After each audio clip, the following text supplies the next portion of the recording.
السلام علیکم۔ ڈانگ ڈو مانگ ڈو۔ پرانے وقت کی بات ہے کہ ایک بیوہ بڑھیا تھی۔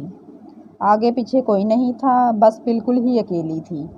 وہ تھوڑی سی زمین تھی اور ایک چھوٹا سا مکان، اسی میں وہ اپنی زندگی کے دن جیسے تیسے گزار رہی تھی۔ برسات کا موسم تھا، اس دن بہت موسلا دھار بارش ہو رہی تھی۔ بڑھیا اپنے گھر میں دبکی ہوئی بارش کے رکنے کا انتظار کر رہی تھی کہ دروازے پر کسی نے دستک دی۔ بڑھیا نے اٹھ کر دروازہ کھولا تو دیکھا کہ ایک گڈریا کھڑا سوال بھری نظروں سے اس کی طرف دیکھ رہا ہے۔ بڑھیا نے بڑی نرم سی آواز میں پوچھا، بیٹا کیا بات ہے، میں تمہاری کیا مدد کر سکتی ہوں؟ گڈریے نے سردی سے کانپتی ہوئی آواز میں کہا، اماں مجھے رات بھر ٹھہرنے کے لیے اجازت دو گی؟ میں اپنے گھر میں صبح ہوتے ہی چلا جاؤں گا۔ بڑھیا نے گڈریے کی بات سن کر پیار بھرے انداز میں جواب دیا، بیٹا سارا گھر ہی تمہارا ہے، اس میں اجازت کی بھلا کیا بات ہے؟ رات بھر نہیں، جب تک چاہو قیام کرو۔ گڈریا یہ سن کر اپنے قدم بڑھا کر گھر میں داخل ہو گیا۔ اندر پہنچ کر اس نے اپنے بدن پر پہنے ہوئے لمبے گھیرے دار کوٹ میں چھپائے ہوئے ایک چھوٹے سے بھیڑیے کے بچے کو نکالا اور کمرے میں کھڑا کر دیا۔ باقی بھیڑیں اس نے باہر بڑھیا کے کھیت میں ہی چھوڑ دی۔ بڑھیا نے جلدی سے انگیٹھی سہلائی اور گرم گرم چائے بنا کر گڈریے کو پینے کے لیے پیش کی۔ گڈریے کے جسم میں چائے پینے سے گرمی آئی اور وہ اسی کمرے میں سکون سے پیر پھیلا کر سو گیا۔ صبح ہوئی تو گڈریا اٹھ بیٹھا۔ بڑھیا نے اس کے لیے ناشتہ تیار کیا اور وہ واپس جانے کے لیے تیار ہو گیا۔ گھر سے باہر نکل کر اس نے کھیت میں سے اپنی بھیڑوں کو جمع کیا، پھر ایک بھیڑ کا بچہ بڑھیا کو بطور تحفہ دیتے ہوئے کہا، اماں یہ لو سا ڈانگ ڈو، میری طرف سے قبول کرو، اسے پال لو، یہ تمہارا اچھا ساتھی بن جائے گا، تمہارا اکیلا پن دور کرے گا۔ بڑھیا کی آنکھیں اس پیار اور خلوص بھرے تحفے کو پا کر بھر آئیں۔ اس نے بڑی محبت سے بھیڑ کے بچے کو اپنی آغوش میں سمیٹ لیا۔ گڈریا چلا گیا اور بچہ بھیڑوں سے بچھڑنے پر بیں بیں کر کے رونے لگا۔ بڑھیا نے اسے پیار سے اپنی گود میں سینے سے چپکا لیا، سر پر ہاتھ پھیرا، پیشانی پر بوسہ دیتے ہوئے کہا، ڈرو مت میرا ڈانگ ڈو، اب میں تمہاری ماں ہوں، تو میرا ڈانگ ڈو مانگ ڈو ہے۔ پھر بڑھیا اسے گود میں اٹھائے ہوئے سارے گاؤں میں گھوم آئی۔ ڈانگ ڈو مانگ ڈو کو دودھ پلانے کے لیے وہ تھوڑی سی روئی بھی لے آئی۔ ڈانگ ڈو مانگ ڈو اب سارے گاؤں والوں کا ڈانگ ڈو مانگ ڈو ہو گیا تھا۔ وہ بڑھیا کے ساتھ کھیلتا، اس کی باتیں سنتا اور خود بھی باتیں کرتا، پیار کرتا اور رات کو بڑھیا کے سینے پر سر رکھ کر سو جاتا۔ گاؤں کے بچے اس سے باتیں کرتے، اس کے ساتھ کھیلتے۔ ڈانگ ڈو مانگ ڈو ان کی باتیں غور سے سنتا اور جواب بھی دیتا۔ اسی طرح وہ بڑا ہوتا گیا۔ اس سال موسم برسات کی بارشیں نہیں ہوئی، سارا موسم خشک بن برسے گزر گیا۔ بڑھیا فکر مند ہو گئی، اپنے ڈانگ ڈو مانگ ڈو کا پیٹ بھرنے کے لیے گھاس کہاں سے لائے؟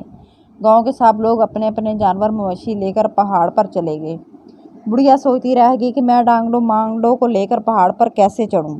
اسے کھانے کو گھاس نہیں ملے گی تو وہ بھوکا مر جائے گا۔ اس خیال سے بڑھیا فکر مند رہنے لگی۔ ایک دن ڈانگ ڈو مانگ ڈو نے بڑھیا کو خاموش سوچ میں ڈوبے دیکھ کر پوچھا، اماں آپ کو کس بات کی فکر ہے؟ ہر وقت سوچ میں ڈوبی رہتی ہیں، نہ کھاتی پیتی ہیں، نہ ہنستی بولتی ہیں۔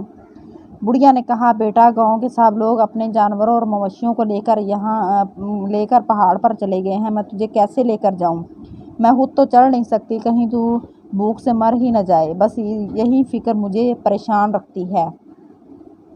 ڈانگ ڈو مانگ ڈو نے کہا، اماں تم فکر کیوں کرتی ہو؟ دیکھو اب میں کتنا بڑا ہو گیا ہوں، میں خود پہاڑ پر چڑھ سکتا ہوں، تم غم نہ کرو، میں پہاڑ پر چلا جاؤں گا اور خوب موٹا صحت مند ہو کر واپس آؤں گا۔ بڑھیا نے ڈانگ ڈو مانگ ڈو کی یہ ہمت حوصلے کی باتیں سنی تو اس کی فکر دور ہو گئی۔ ہونٹ اور آنکھیں مسکرانے لگی اور اس نے اونچ اونچ کی باتیں سمجھاتے ہوئے دعاؤں کے ساتھ اسے پہاڑ پر جانے کی اجازت دے دی۔ ڈانگ ڈو مانگ ڈو جھومتا ہوا پہاڑ کی طرف چلا گیا۔ ابھی اس نے کچھ ہی فاصلہ طے کیا تھا کہ اسے راستے میں گڈریا مل گئی۔ گڈریے نے اسے روک کر دبکاتے ہوئے کہا، کون ہو تم اور کہاں جا رہے ہو؟ مجھے بھوک لگی ہے، میں تمہیں کھاؤں گا۔ ڈانگ ڈو مانگ ڈو لمحے بھر کے لیے تو گیدڑ کی بات سن کر ڈر گیا، مگر پھر سنبھل کر بولا، جناب والا میں پہاڑ پر جا رہا ہوں، گاؤں میں کھانے کے لیے گھاس نہیں، چارہ نہیں، دیکھیے میں کتنا دبلا پتلا ہوں، بھوکا رہتے رہتے ان خشک ہڈیوں سے آپ کا پیٹ کیا بھرے گا؟ پہاڑ پر سے کھا پی کر صحت مند ہو کر واپس آؤں گا تو باشد شوق مجھے کھا کر اپنی بھوک مٹا لیجیے گا۔ گیدڑ یہ جواب سن کر مطمئن ہو گیا۔ اس نے ڈانگڈو مانگڈو کو آگے جانے کی اجازت دے دی۔ ڈانگڈو مانگڈو پھر جھومتے ہوئے پہاڑ پر چڑھنے لگا۔ ابھی چلتے چلتے اس نے تھوڑا ہی فاصلہ طے کیا تھا کہ اسے بھیڑیا مل گیا۔ وہ گیدڑ کی طرح رستہ روکے کھڑا تھا۔ بھیڑیے نے بھی ڈانگڈو مانگڈو سے گیدڑ کی طرح سوالات کیے اور ڈانگڈو مانگڈو نے اسے بھی ویسے ہی جوابات دیے۔ بھیڑیا راستے سے ہٹ کر ایک طرف ہوتے ہوئے بولا، یہ ٹھیک ہے، تم جاؤ اور خوب صحت مند ہو کر واپس آؤ، تب ہی تمہیں کھا کر اپنی بھوک مٹاؤں گا۔ ڈانگڈو مانگڈو پہلے کی طرح یہ جواب سن کر آگے بڑھنے لگا۔ چلتے چلتے اس نے کافی فاصلہ طے کر لیا مگر منزل اب بھی اس سے دور تھی۔ وہ اپنی رفتار سے آگے بڑھا چلا جا رہا تھا۔ سامنے سے شیر نظر آیا۔ وہ بھی گیدڑ اور بھیڑیے کی طرح راستہ روکے کھڑا تھا۔ قریب پہنچنے پر شیر نے بھی دہاڑتے ہوئے ویسے ہی سوالات کیے جو گیدڑ اور بھیڑیا پہلے کر چکے تھے۔ ڈانگڈو نے ہمت کر کے اسے بھی ویسے ہی جواب دیا جو پہلے گیدڑ اور بھیڑیے کو دے چکا تھا۔ شیر نے اس جواب سے مطمئن ہو کر اسے آگے جانے کی اجازت دے دی۔ ڈانگڈو آخر چلتے چلتے پہاڑ پر پہنچ ہی گیا۔ یہاں چاروں طرف سرسبز گھاس ہی گھاس تھی اور کھلی فضا۔ وہ وہیں رہنے اور ہری بھری گھاس چرتے ہوئے اپنا پیٹ بھرنے لگا۔ یہاں چرنے کے لیے آنے والے دوسرے چرند پرند اس کی دوستی بھی ہو گئی۔ اب ڈانگڈو مانگڈو کو کھلی فضا میں سرسبز گھاس کھانے کو ملی تو اس کے سوکھے دبلے پتلے جسم پر گوشت چڑھنے لگا۔ وہ دن بھر چکڑیاں بھرتا اور ادھر ادھر دوڑتا پھرتا۔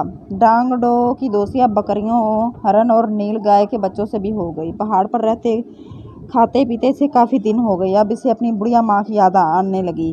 ساتھ ہی ان جانوروں کا خوف بھی اسے ستانے لگا جن سے وعدہ کر کے آیا تھا۔ اس نے یہ بات اپنے سبھی ساتھیوں کو بتا دی اور بڑے بزرگ جانوروں سے مشورہ بھی مانگا۔ انہوں نے ڈانگڈو کی مشکل سن کر اسے راستہ بدل کر گاؤں جانے کے لیے کہا لیکن ڈانگڈو یہ مشورہ پسند نہیں آیا۔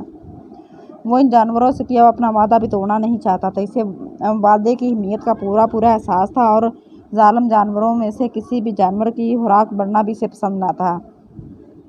اب جانوروں میں اس موضوع پر آپس میں باتیں ہوتی رہتی۔ آخر میں ایک بزرگ بکرے نے ڈانگڈو سے کہا، تم اپنے جسم پر بڑے پتے باندھ لو، تمہارا حلیہ بدل جائے گا اور وہ ظالم جانور تمہیں کھانے کے لیے تمہاری واپسی کے انتظار میں بیٹھے ہیں، تمہیں پہچان نہیں سکیں گے، اس طرح تمہاری جان بچ جائے گی۔ ڈانگڈو کو یہ تجویز پسند آ گئی۔ سب ہی دوست جانوروں نے مل کر اس کے جسم پر بڑے بڑے پتے باندھ دیے اور اس کی شکل ہی بدل کر رکھ دی۔ پھر اسے اپنی دعاؤں کے ساتھ وہاں سے گاؤں جانے کے لیے رخصت کر دیا۔ اب بھی ڈانگڈو چند کلومیٹر ہی آگے بڑھا تھا کہ اسے راستے میں شیر بیٹھا ہوا مل گیا۔ شیر نے دہاڑ کر اسے پوچھا، اے عجیب و غریب جانور، تو نے پہاڑ پر ڈانگڈو کو تو نہیں دیکھا ہے؟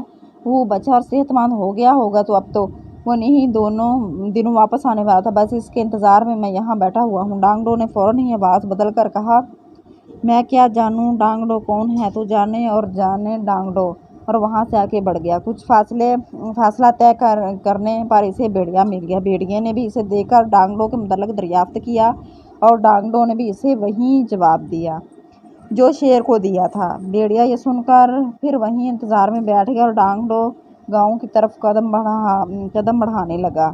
اب وہ گاؤں کے قریب پہنچنے ہی والا تھا کہ گیدڑ سے ملاقات ہو گئی۔ گیدڑ نے بھی راستہ روک کر اس عجیب و غریب جانور سے ڈانگڈو کے متعلق دریافت کیا اور ڈانگڈو نے اسے بھی آواز بدل کر وہی جواب دیا جو پہلے شیر اور بھیڑیے کو دے چکا تھا۔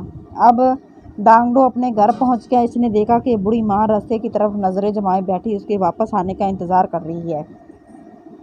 اس نے آواز بدل کر کہا، اماں اماں، لو میں آ گیا۔ بڑھیا حیرت سے اس کی طرف دیکھنے لگی۔ اس کو حیرت میں دیکھ کر ڈانگڈو نے اپنی اصلی آواز میں کہا، اماں تم بھی دھوکہ کھا گئی، میں ہوں تمہارا پیارا ڈانگڈو مانگڈو۔ پھر اس نے بدن پر لگے ہوئے درختوں کے پتے ہٹائے اور اصلی صورت میں آ گیا۔ بڑھیا کی آنکھوں سے خوشی کے آنسو بہنے لگے۔ اس نے محبت سے ڈانگڈو کو اپنی آغوش میں سمیٹ لیا اور حلیہ بدل کر آنے کی وجہ دریافت کی۔ اس پر ڈانگڈو نے یہاں سے جانے اور پھر واپس آنے تک کے سارے واقعات کی تفصیل اماں کو بتا دی۔ اماں نے خوش ہو کر کہا، واقعی ذہانت سے بڑے سے بڑا خطرناک بھی ٹالا جا سکتا ہے۔ تم نے مشکل اور مصیبت میں اپنی ذہانت کو استعمال کیا اور اپنی جان بچائی۔ مجھے امید ہے آئندہ بھی تم اسی طرح ذہانت سے کام لو گے۔